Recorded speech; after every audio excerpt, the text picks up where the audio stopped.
Hello student, now we are going to discuss about the important numerical of alternative current। यानी प्रत्यावर्ती धारा जो chapter है आपका, उसमें जो इम्पोर्टेंट सवाल दिए गए हैं उन पर चर्चा करेंगे हम। ठीक है, तो पहला क्वेश्चन हमारा है, वो कह रहा है कि दिए गए परपथ में मान ज्ञात कीजिए। ठीक है, ये हमें एक फिगर दिया है, ठीक है, जिसमें ये प्रतिरोध दिया है हमें, और ये धारता C का मान दिया है, और ये हेनरी मतलब प्रेरकत्व L का मात्रक दिया गया है, मतलब L की वैल्यू दी गई है। ठीक, और ये वोल्टेज का समीकरण दिया गया है। ठीक, इतना हमें गिवन है। वो कह रहा है कि फर्स्ट पार्ट में धारती प्रतिघात का मान बताओ। ये सवाल 2020 और 22 में पूछा गया है। ठीक है, ये बहुत ही इंपॉर्टेंट सवाल है। ये 2000 यूपी बोर्ड 2020 और 2022 में आया हुआ क्वेश्चन है। ठीक है, तो आइए, तो उसमें कहा है कि धारती प्रतिघात, इसका पहला पार्ट है धारती प्रतिघात क्या होगा। तो हमने लिखा है, गिवन में दिया गया है आपको, एल का मान दिया है कितना, 10 हेनरी। एच का मतलब क्या है यहाँ पे, हेनरी, यानी प्रेरकत्व एल होता है, एल का मतलब क्या होता है, हेनरी, और उस हेनरी की वैल्यू कितनी दी उसने, 10। तो एल बराबर 10 हेनरी। और उसने क्या दिया हमें, और उसमें दिया है रेजिस्टेंस, यानी आर, कैपिटल आर, प्रतिरोध 500 ओम। कितना दिया है, 500 ओम।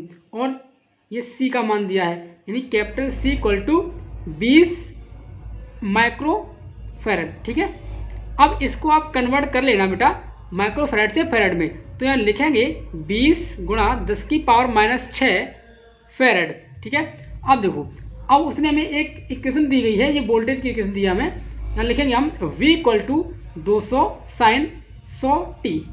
अब इस समीकरण की तुलना हम करेंगे V बराबर V0 साइन ओमेगा टी से। ठीक है, ये हमें एक प्रत्यावर्ती वोल्टेज का समीकरण दिया है ये, तो इसकी तुलना बेटा हम करेंगे V बराबर V0 into sine omega T से। ठीक है, अब जब आप इससे तुलना करेंगे तो देखो यहाँ पर ये जो V0 लिखा है, अब इसकी जगह पे उसने हमें कितना दिया है, 200। तो ये जो 200 है, ये वैल्यू किसकी होगी बेटा, V0 की। तो ये V0 इक्वल टू 200 वोल्ट। ठीक है, और यहाँ पर क्या है, 100 टी लिखा, और यहाँ क्या है, ओमेगा टी, यानी इस ओमेगा की वैल्यू कितनी है यहाँ पे, 100। तो मैंने लिखा है ओमेगा बराबर 100 रेडियन प्रति सेकेंड। ठीक है, अब फर्स्ट पार्ट में इसने कहा था हमसे धारती प्रतिघात, यानी एक्सी क्या होता है, धारती प्रतिघात, इसका मान क्या होगा। तो आपको पता है कि धारती प्रतिघात एक्सी की वैल्यू क्या होती है, 1/c इंटू ओमेगा, या 1/ओमेगा इंटू सी। ठीक है, अब यहाँ वैल्यू पुट करेंगे सी और ओमेगा की, तो हमारे पास आएगा 1/20 इंटू 10⁻⁻6 इंटू 100 इक्वल टू, जब इसको हम सिंप्लीफाई करेंगे तो हमारे पास फाइनली आएगा 500। ठीक है, 500 ओम, यानी एक्सी का मान आएगा 500 ओम। ठीक है, ओम ये क्या है, धारती प्रतिघात का मात्रक है। सेकंड पार्ट क्या है, प्रेरकी प्रतिघात। क्या है, प्रेरकी प्रतिघात। ठीक है, अब प्रेरकी प्रतिघात बेटा क्या होता है, एक्सएल। क्या होता है, एक्सएल। प्रेरकी प्रतिघात एक्सएल इक्वल टू, आपने पढ़ रखा है बेटा, एल इंटू ओमेगा। क्या होता है, एल इंटू ओमेगा। तो अब एल और ओमेगा की वैल्यू आपको क्वेश्चन में दे रखी है। देखो यहाँ पर एल और ओमेगा की वैल्यू मैंने पुट कर दी यहाँ पे, तो हमारे पास क्या आ गया, 1000 ओम। क्या आया, 1000 ओम। तो एक्सएल की वैल्यू आपके पास आ गई 1000 ओम। ठीक है, इस फॉर्मूले से। नेक्स्ट पार्ट इसका है, वो कह रहा है कि परपथ की प्रतिबाधा। आपको पता है कि परपथ की प्रतिबाधा जो होती है जेड, क्या होती है, जेड। तो Z equal to √r² plus XL minus XC का होल ऑफ स्क्वायर। ये प्रतिबाधा होती है बेटा LCR परपथ की। इसमें R भी लगा है, C भी लगा है, और L भी लगा है। तो LCR परपथ की प्रतिबाधा का जो सूत्र होता है √r² plus XL minus XC का होल ऑफ स्क्वायर। ठीक है, तो यहाँ पे आपको तीनों की वैल्यू पता है। तो R की वैल्यू 500 है, एक्सएल की वैल्यू कितनी है, 1000, और एक्सी की वैल्यू कितनी है, 500। तीनों की वैल्यू उठा के मैंने यहाँ रख दी। ठीक है, इस इक्वेशन में। तो हमारे पास फाइनली आंसर आया इसका 500√2 ओम। ठीक है, तो Z इक्वल टू 500√2 ओम, ये इसका क्या हो गया, आंसर। नेक्स्ट पार्ट है इसका, फोर्थ पार्ट इसका, धारा और वोल्टेज के बीच कलांतर। ठीक है, धारा और वोल्टेज के बीच कलांतर क्या होता है, tan phi equal to XL minus XC upon capital R. ठीक है, क्योंकि एलसीआर परपद में जो कलांतर का सूत्र होता है वो होता है बेटा tan phi equal to XL minus XC upon capital R. तो यहाँ पे आप तीनों की वैल्यू यहाँ पुट कर दें तो आपका आएगा 1000 माइनस 500 बटे 500। जब इसको आप कैलकुलेट करेंगे तो फाइनली आंसर क्या आएगा 1। क्या आएगा यहाँ पे 1।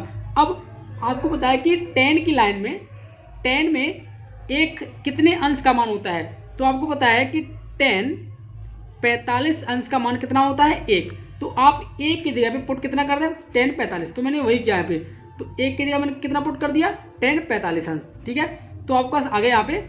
अब जब इसकी तुलना करेंगे tan से tan हट जाएगा तो phi इक्वल टू हमारे पास कितना आएगा 45 अंश। कितना आएगा tan phi का मान कितना है अभी 1, तब phi का मान कितना यहाँ पे आएगा 45 अंश। ठीक, ये हो गया इसके I और V के मध्य कलांतर यानी एंगल। इसका नेक्स्ट पार्ट है, नेक्स्ट पार्ट कह रहा है परपद में धारा का शिखर मान। परपद में धारा का शिखर मान क्या होता है, धारा का शिखर मान नोट करते हैं हम I नोट से। ठीक है, तो I नोट इक्वल टू होता है V नोट अपॉन जेड यानी वोल्टेज, हाईएस्ट वोल्टेज यानी मैक्सिमम वोल्टेज अपॉन ये क्या है प्रतिबाधा। ठीक है, तो I nought equal to V nought की वैल्यू पे आपका पता है कितनी है 200 बटे जेड की वैल्यू कितनी है यानी प्रतिबाधा की वैल्यू कितनी है यहाँ पे 500 रूट 2। तो ये यहाँ से कट जाएगा 0 से 0, तो आपका फाइनली क्या आएगा यहाँ पे, आपका यहाँ पे आएगा रूट 2 बटे 5। तो रूट 2 की वैल्यू कितनी होती है 1.414 बटे 5। ठीक, जब इसको आप कैलकुलेट करेंगे तो फाइनली क्या आएगा 0.28 एम्पियर। तो I नोट की वैल्यू कितनी आ गई 0.28 एम्पियर। ठीक, ये क्या है धारा का शिखर मान। ठीक, तो पहला सवाल हमारा कंप्लीट होता है। अगला सवाल है क्वेश्चन नंबर 2, कह रहा है कि नामांकित चित्र में परपद में प्रदर्शित आमीटर व वोल्ट मीटर के पाठ्यांक ज्ञात कीजिए। वो कह रहा है कि जो आपको फिगर दिया है बेटा इसमें आमीटर और वोल्ट मीटर के मान बताने हैं, मतलब आमीटर की रीडिंग कितनी होगी और वोल्ट मीटर की रीडिंग कितनी होगी, इनकी वैल्यू आपको फाइंड करनी है। देखो तो इस फिगर में हमें दिया क्या है, हमें दिया है यानी धारता C, क्या दिया धारता C का मान मैंने यहाँ पुट कर लिया, इस माइक्रोफैराड से मैंने कितने में बदल लिया फैराड में। ठीक है, अब हमें और यहाँ क्या दिया है प्रतिरोध कैपिटल R, प्रतिरोध की वैल्यू दी यहाँ कैपिटल R बराबर 20 ओम। और क्या हमें दिया है प्रेरकत्व, प्रेरकत्व क्या होता है कैपिटल L, तो capital L equal to 0.1 henry. H का मतलब क्या यहाँ पे हेनरी, इसका मात्रक होता है।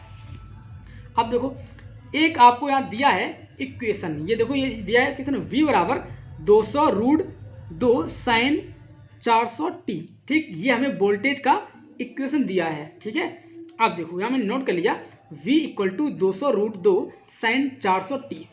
अब इसकी हम तुलना करेंगे, किससे तुलना करेंगे V इक्वल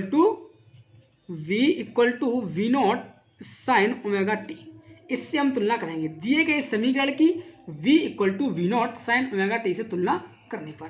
अब देखो यहाँ पे इस V नॉट की जगह यहाँ पे क्या लिखा है 200 रूट 2। ठीक, तो यहाँ पे V नॉट की वैल्यू क्या आएगी 200 रूट 2 वोल्ट। अब यहाँ पर ओमेगा की जगह यहाँ क्या लिखा है 400, तो ओमेगा की वैल्यू कितनी आएगी 400 रेडियन प्रति सेकेंड। अब देखो उसने कहा है कि यानी वोल्ट मीटर का पाठ्यांक, तो देखो वोल्ट मीटर का पाठ्यांक निकालने से पहले आपको रिक्वायरमेंट होगी किसकी एक्सएल और एक्सी की। तो पहले आप एक्सएल यानी प्रेरक प्रतिघात एक्सएल का मान निकाल लें और धारती प्रतिघात एक्सी का मान निकाल लें। ठीक है, तो एक्सएल इक्वल टू आपका होता है एल इंटू ओमेगा। ठीक है, एल की वैल्यू पुट कर दो और ओमेगा की वैल्यू पुट कर दो, आपके पास आएगा 400 इंटू 0.1। ठीक है, इक्वल टू 40 ओम, कितना आएगा 40 ओम। तो XL equal to 40 ohm. Next क्या है एक्सी, अब क्या निकालेंगे हम एक्सी धारती प्रतिघात, धारती प्रतिघात एक्सी इक्वल टू होता है 1/c इंटू ओमेगा। ठीक है, तो यहाँ क्या आएगा c और ओमेगा यहाँ वैल्यू पुट कर दो, तो आपका क्या आएगा 1/625 इंटू 10⁻⁻6 इंटू 400 इक्वल टू, जब इसको आप कैलकुलेट करेंगे बेटा तो फाइनली आंसर क्या आएगा 400 ओम। ठीक, तो एक्सी का भी मान कितना आया 400 ओम। ठीक है, अब देखो अब यहाँ से आप क्या फाइंड कर लें परपथ की प्रतिबाधा। ठीक, इसकी भी जरूरत पड़ेगी आपको। तो परपथ की प्रतिबाधा कैपिटल Z बराबर क्या होता है √r² plus XL minus XC का होल स्क्वायर। ठीक है, क्योंकि LCR परपथ की प्रतिबाधा क्या सूत्र क्या होता है ये। ठीक, इसीलिए मैंने इसको लगाया है यहाँ पे। तो R, XL और XC की वैल्यू यहाँ पुट कर दो, तो आपके पास फाइनली क्या आएगा दो से 20 ओम, कितना आएगा 20 ओम। जब आप इसको कैलकुलेट करेंगे, हल करेंगे इसको, तो यहाँ क्या आएगा 20 ओम। ठीक है, अब देखो, अब अपने क्वेश्चन पे आते हैं। उसने कहा था हमसे कि आर्मीटर का पाठ्यांक, अब जो पूछा है उस पर चर्चा करेंगे हम। आर्मीटर का पाठ्यांक आई इक्वल टू क्या होता है, V R M S upon capital Z. ठीक है, अब V R M S equal to क्या होता है, वी नॉट अपॉन रूट 2। ठीक है, क्या होता है, वी नॉट अपॉन रूट 2। तो आप वी आर एम एस की वैल्यू उठा के यहाँ रख दें, तो आपके पास क्या आएगा, I equal to V naught upon Z into root 2। ठीक है, अब यहाँ पे आप वी नॉट और जेड की वैल्यू पुट कर दें यहाँ पे, तो फाइनली क्या आएगा, आई इक्वल टू 200 रूट 2 बटे 20 रूट 2। ठीक है, इक्वल टू ये इससे कट जाएगा तो क्या आएगा 10 एम्पियर। ठीक है, तो आर्मीटर का पाठ्यांक कितना आएगा 10 एम्पियर। नेक्स्ट का है इसका वोल्ट मीटर का पाठ्यांक। ठीक है, अब वोल्ट मीटर का पाठ्यांक कैसे निकालेंगे, तो उसने कहा था कि केवल वोल्ट मीटर का पाठ्यांक इसमें बताओ। ठीक है, आर्मीटर का तो अब निकाल चुके हैं, अब वोल्ट मीटर का पाठ्यांक कैसे निकालेंगे। मैंने लिखा है वोल्ट मीटर का पाठ्यांक इक्वल टू एलसीआर पर पद, सॉरी एलसी पर पद के सिरों पर विभवांतर। जो एलसी पर पद है, ठीक है, एलसी पर पद की जो सिरों पर जो पोटेंशियल है, ठीक है, उनका डिफरेंस आप निकाल लें तो वो क्या आएगा, वोल्ट मीटर का पाठ्यांक। ठीक है, तो देखो, तो V L minus B C, ठीक है, इनके सिरों का जो पोटेंशियल है उनका डिफरेंस कितना आएगा, V L minus B C. या फिर इसको आप लिख सकते हैं I into XL minus XC. अगर आपको वी एल और बी सी की वैल्यू पता होती तो आप यही लगा देते, क्योंकि आप क्वेश्चन में उसने एक्सएल और एक्सी की मैंने वैल्यू फाइंड कर रखी है। ठीक है ना, इसलिए मैंने यहाँ पे ये लगाया है। ठीक है, तो यहाँ पे वैल्यू पुट करो, आएगी 10 और एक्सएल और एक्सी की वैल्यू कितनी है 40। ठीक, यहाँ पुट कर दो तो ये कट जाएगा, यहाँ क्या आएगा 0 वोल्ट। ठीक, तो इसका क्या आंसर आएगा 0 वोल्ट, यानी वोल्ट मीटर का है जो 0 वोल्ट का रीडिंग देगा हमें। ठीक है, वोल्ट मीटर 0 वोल्ट की रीडिंग देगा हमें, ये इसका आंसर हो गया।